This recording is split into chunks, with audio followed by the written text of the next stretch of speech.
Κατηφορίζουμε το δρομάκι στις Μιλιές για να επισκεφτούμε τον παλιό σταθμό. Εδώ το τρενάκι του Πηλίου τερματίζει τη διαδρομή του από τον Πόλο, περιστρέφεται στη Ροτόντα και επιστρέφει. Για πάμε σιγά σιγά να δούμε. Το πρώτο βαγόνι και προχωράμε προς τη μηχανή.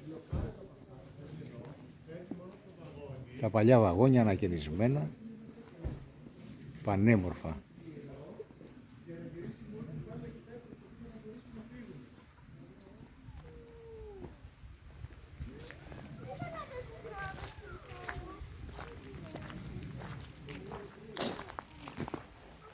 Και εδώ η μηχανή μαϊμού, η οποία κινείται με μπανάνες. Είναι σκόμα ΔΑ2, όπως βλέπετε, αμφιβόλου αισθητικής, τουλάχιστον διεκπεραιώνει το έργο της χωρίς προβλήματα.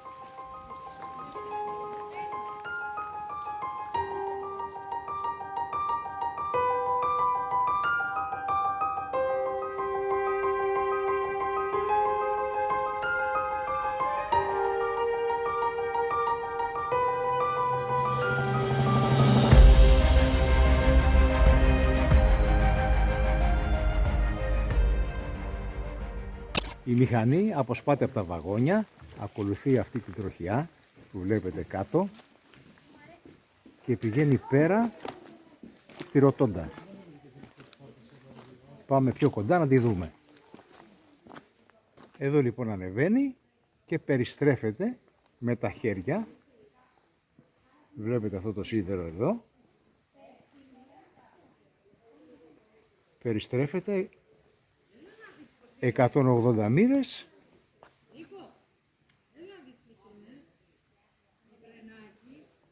και έρχεται στο τέλος πλέον του σειρμού για να ξεκινήσει την κάθοδο. Λοιπόν, για να επισκεφθούμε τώρα και ένα βαγόνι, να δούμε πως είναι μέσα. Για πάμε λοιπόν.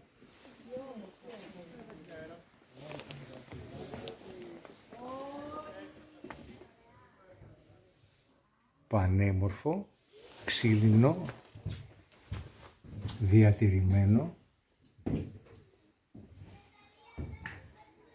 μια ομορφιά.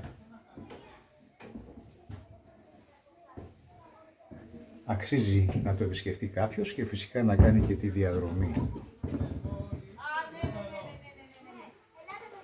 Τέλειο. Μην κύπτετε έξω,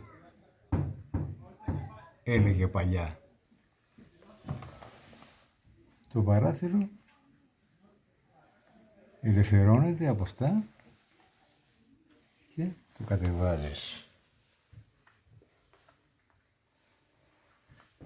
Ωραία καθίσματα κατά μήκος του βαγονιού. Ένας επιβάτης περιμένει το ταξίδι να ξεκινήσει προς το Βόλο.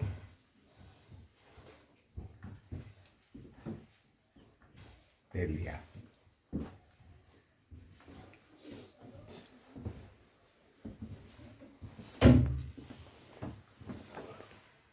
Η ζεύξη με το μοναδικό ταμπόνι.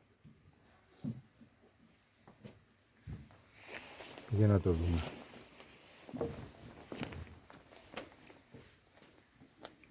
Από εδώ φαίνεται καλύτερα. Οι αέριδες μεταφέρουν τον αέρα για τα φρένα, για τη θέρμανση. Και εδώ είναι η χειροκίνητη πέδη. Αυτό περιστρέφεται και σφίγγει τις χιαγώνες πάνω στους τροχούς για να μην κινείται το βαγόνι. Όλα πανέμορφα.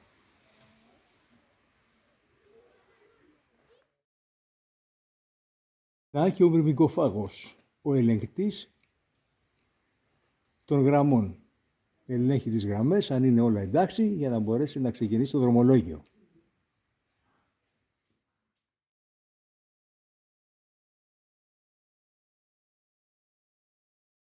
Και δίπλα από τον παλιό σταθμό βρίσκεται ο παλιός Μήλος, ο οποίος έχει καταρρεύσει αρκετά, αλλά παραμένει. Και η άλλη πλευρά του Ιδρόμηλου, βέβαια δεν υπάρχει πλέον νερό, τουλάχιστον αυτή την εποχή. Δεν ξέρω όταν έχει χιόνια τι γίνεται εδώ.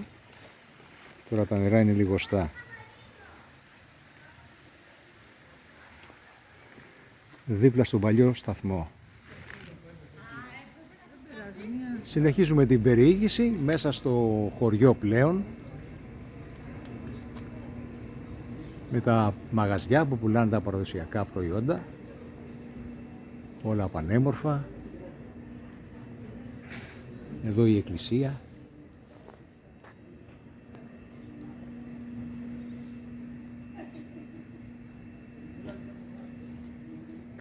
Και το καμπαναριό.